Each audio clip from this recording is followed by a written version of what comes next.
Hey everyone, Rascally Rasmus here. Today we're going to talk about 15 things that I wish I knew when I first started playing Necesse I.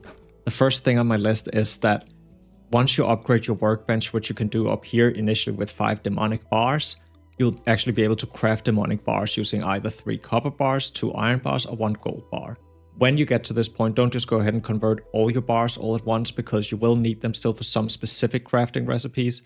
For instance, the chain shirt requires iron bars, so don't just convert them all, but convert them as you need. Alright, I just got raided, so got interrupted a little bit there. The chain shirt brings us to our next subject, which is resilience. Resilience in Necesse essentially works like a shield or barrier. Any damage you take while you have resilience will first eat up your resilience before starting to target your health bar.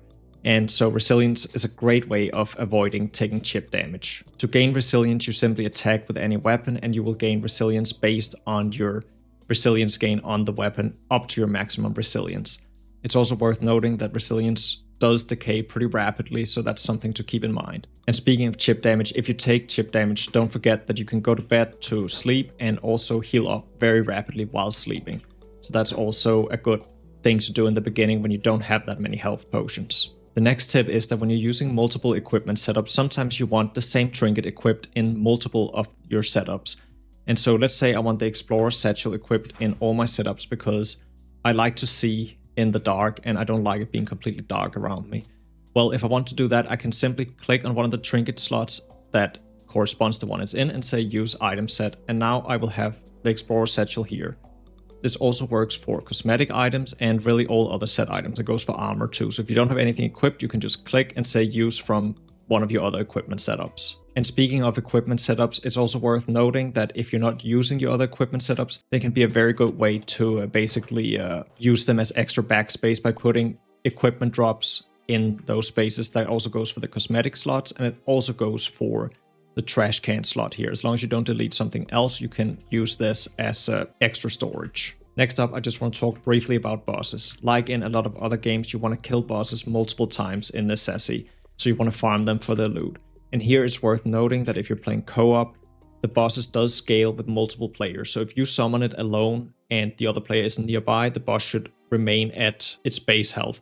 But as soon as another player gets close to the boss, its health will scale up by 80% per extra player coming in to join.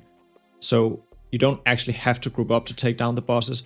It is obviously still easier because it's not a full 100% health against, but it's just something to take note of, that bosses do scale with the amount of players. Then I also want to recommend that you get multiple different settlers, especially the kind of settler really matters, because depending on the type, like this is an alchemist, he will sell you elixirs and stuff, and you'll also be able to sell other things to him than you would to the farmer or the blacksmith.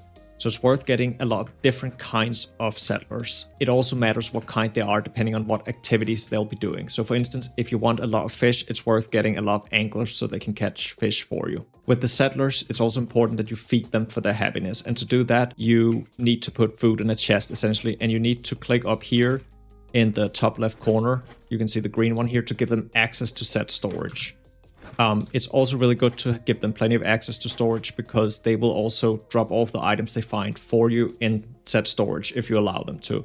You can tweak a bunch of things with what they're allowed to touch in the chest, but the baseline is just give them access to a chest and make sure there's food for them in it. The settlers' happiness is also quite important, as the settlers will scale both their productivity and their store prices with how happy they are. To tell how happy they are, you can talk to them and ask them how they're feeling, and here you can see which things are actually impacting their happiness. So the things that are impacting their happiness is their room size, the furniture in their room, the variety of furniture, what they eat, and the variety of what they eat. What they eat is defined by, if you go to diets, you can see, if you say change diet, you can actually see these simple, fine, and gourmet are the 3 categories. And here you can see which things impacted, and the better the food, the more happy they'll be. And lastly, the settler's happiness is also impacted by the size of your settlement.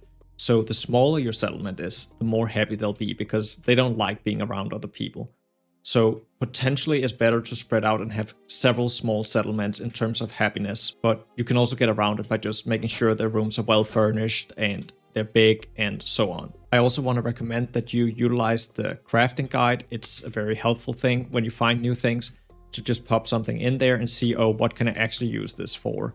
because sometimes you just get something and you're like, is this even worth anything? And you just don't know. And similarly with the chain shirt here, it's kind of nice to see that, okay, later on I can actually turn this into something significantly better than what it currently is. I forgot to say that we'll of course be talking more about the settlers in a future video, but for now let's move on. Another thing I think is really important is to familiarize yourself with the game's keybinds. And so you have Healing Potion, which is on H, you have Mana Potion, which is on C, and you have a bunch of other keybinds that are very useful. Of the useful ones, you have right-clicking something will split the stack. If you hold Control and scroll, it will move the item back and forth between your inventory. This one is very, very handy. I also strongly recommend setting up a quick stack keybind. It is as a baseline here in your inventory, and it will stack to nearby storage within a relatively small radius. I put it on Q personally because I think that's just a very nice and convenient keybind to just walk into my base, pop Q, and then I've deposited all my things. I also strongly recommend setting up keybinds for your equipment sets. I generally like to use F1, F2, F3, F4, so on, because I think those just kind of make a lot of sense. But you can also instead make, say, a magic set and a melee set and then bind them to the same keybinds as here. So bind your melee set to keybind 1. So you automatically put on your melee set whenever you use your sword. And then your magic set on keybind 2. So you automatically put on your magic set whenever you press 2 and have your magic weapon equipped, and so forth. It's kind of up to you to do it. You just go to controls and you scroll pretty far down here. And you have the item set keybinds here, so you can set them as you'd like. In terms of storage, I just want to recommend the dresser because it's a very helpful way to store your various cosmetic and other equipment sets in an easily organized manner. You can craft them at the furniture bench or carpenter's bench, and you can also just find them around the world. I'd also say it's almost mandatory to make sure you carry around ladders because they can be used to reach the underground. And each island does have an underground, same as the base island here, and you can pop these down anywhere and head down into the underground. And you can craft them at the crafting bench, and they're very cheap to make. As you can see, they're like 10 wood to make a ladder. So just carry around some ladders. I'm also just remembering now that speaking of keybinds, the lock keybind, which is holding Alt and clicking, is also extremely useful. So keep that one in mind too, so you don't accidentally stack things you need to keep on you. Early on, I also strongly recommend you make sure to pick up quests from the Elder and then actually pursue doing these quests because the rewards are very, very helpful and it kind of guides you through the game. So don't skip out on the Elder. And lastly, I want to recommend that you also don't skip out on the journal. You can open the journal by pressing J, or it's also down here on this button. In the journal, you can not only see all the different mob types you can find in each biome and what they drop if you know what it is, but you also get like this challenge per area. And these challenges generally reward you with cosmetic rewards, but some of them are, like you can see here, trinkets as well. So they're very worth doing, and they're pretty fun little feats to be chasing while you're playing the game anyways. And yeah, that's gonna do it for this video. If you liked the video or if you want to see more, then please consider liking and subscribing. I really, really appreciate it. Thank you so much for watching. Have a very nice day. Until next time.